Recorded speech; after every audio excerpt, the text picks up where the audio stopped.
Hello, epic viewers from around the multiverse. Brace yourself for unprecedented epicness, because today my review of the Hasbro Marvel Legends X-Men Apocalypse Wave is about to commence. This action figure wave warrant is hefty, exorbitant, premium, staggering price of over $140, or is it abysmal and appalling? Is this wave characterized by insipid mediocrity? Let's find out. In my objective opinion, I'd rate this wave to be a 1 out of 10 at best. Why? Well, unfortunately, to my dismay, these action figures don't warrant their outrageously exorbitant prices of over $20 each. Their decos, their shadings, their textures, their aesthetics, their accessories are lackluster for over $20 each. It's quite a shame and quite a pity what Hasbro has degraded the Marvel Legends line into, but it is what it is. Hasbro has defiled the Marvel Legends line. They've sullied the Marvel Legends line. They've marred the Marvel Legends line. These figures are not worthy of their price points. They don't have enough intrinsic value nor enough extrinsic value to vindicate their price points. They just look mediocre at best, and they're not up to par with the $8 Toy Biz Marvel Legends action figures that trumped these action figures in every facet. The Toy Biz Marvel Legends action figures sported 32 to 40 points of articulation. Their decos, their hues, their shadings, their textures, their accessories, their Build-A-Figure pieces were superior in every facet relative to the Hasbro Marvel Legends action figures. So the problem with Apocalypse figure is that he's barely bigger than the other figures in the wave. He may stand roughly 8 to 9 inches tall, which is just pathetic. I recollect the other Apocalypse figure produced by Toy Biz standing roughly 12 to 14 inches tall, and there were two versions of that. I never bought the variant, but maybe one day I can afford the variant in the coming decades. What else? These figures are devoid of comic books, and they're going to charge 250% more than the superior Toy Biz Marvel Legends X-Men action figures. Then they should at least have 250% more value than their predecessor figurines, but that's not the case. These figurines just look shoddy. They look chintzy.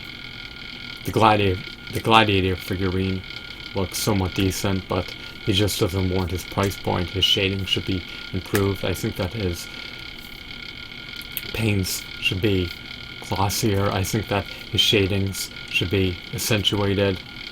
I think that it would have been epic if they used metallic sheens. I think that he should come with a multitude of interchangeable heads and interchangeable hands. His wardrobe should be removable. He should come with another figure for over $20. The Psylocke is not better than the Toy Biz Marvel Legends Psylocke. She should come with more accessories, she should come with interchangeable hands. I'm unsure if she comes with them. It's arduous to tell by the photo, but it seems as though she doesn't. But if she does, then she should come with ample interchangeable heads and hands. But apparently she's devoid of interchangeable hands and heads.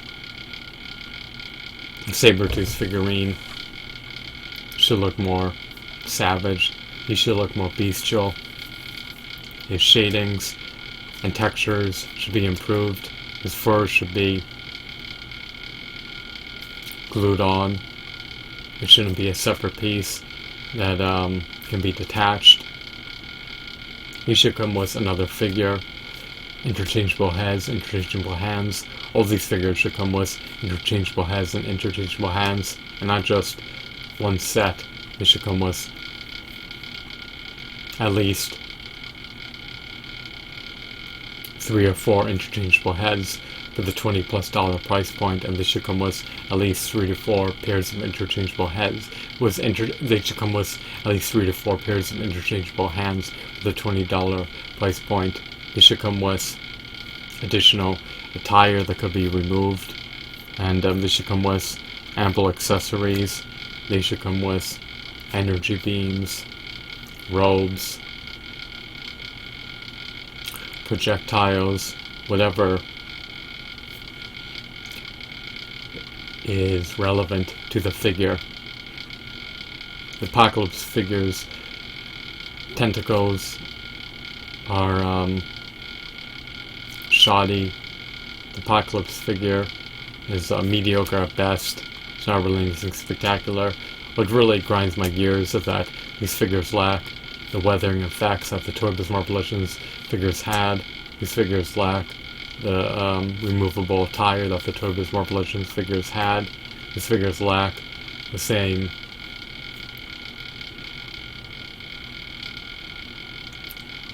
level of depth in terms of their details that the Toy Biz Marvel Legends figures had.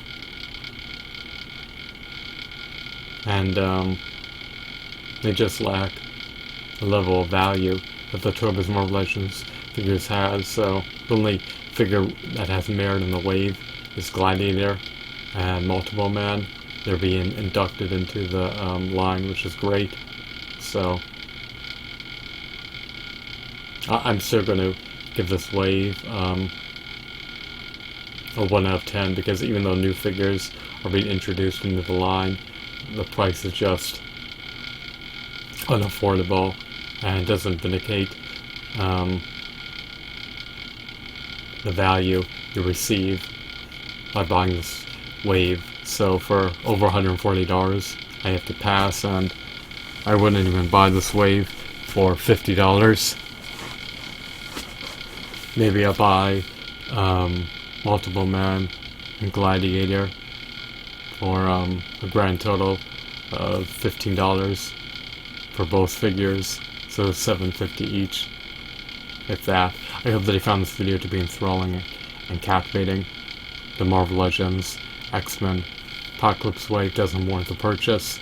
It really agitates me that Multiple Man's wardrobe is seemingly unremovable, and his robe, his trench coat, appears to be partially painted on, at least the sleeves are. It should just be fully comprised of rubber, but Hasbro always cuts costs at the expense of their consumers. Gladiator's cape may be unremovable, and the shadings just look mediocre at best. I would love to see some weathering effects. The Storm figure looks scant. The Sabretooth figure looks generic, nothing spectacular. The details on the Magneto figurine could have been improved. I think that the Magneto figurine should look more burly and bulky and more menacing. I think that the Storm figurine shouldn't look so anorexic and gaunt and emaciated. The Wolverine figurine looks akin to what was released in the past. The Psylocke figurine doesn't look anything better that was released in the past by Toy Biz. We just have now an inferior Psylocke figurine, an inferior Storm figurine, an inferior Wolverine figurine, an inferior Sabretooth figurine, an inferior Magneto figurine, and an inferior Apocalypse figurine. Now these figures are inferior relative to their Toy Biz counterparts, are retailed for $8 plus tax. And of course, Apocalypse Build-A-Figure here is probably very close in size to the regular Apocalypse figure, part of the Toy Biz Marvel Legends Series 7 that was released amid the mid-2000s. So it's just disgraceful that Hasbro's charging top dollar and delivering very little value. If you're going to skimp on value, Hasbro, and continue to do that in perpetuity, then charge $5 per figure. That way it could be somewhat vindicated. Not over $20 per figure when they have significantly less value than the $8 Toy Biz Marvel Legends. So I know I keep harping on that, but I just can't get over it. So 1 out of 10 at best. If the Multiman figure was improved, if the trench coat was fully comprised of rubber rather than partially painted on, and if the Gladiator figurine had better shadings and had interchangeable heads, then I'd probably give away the 2 out of 10. But based on what it has to offer, I have to give it a 1 out of 10. Thanks for watching.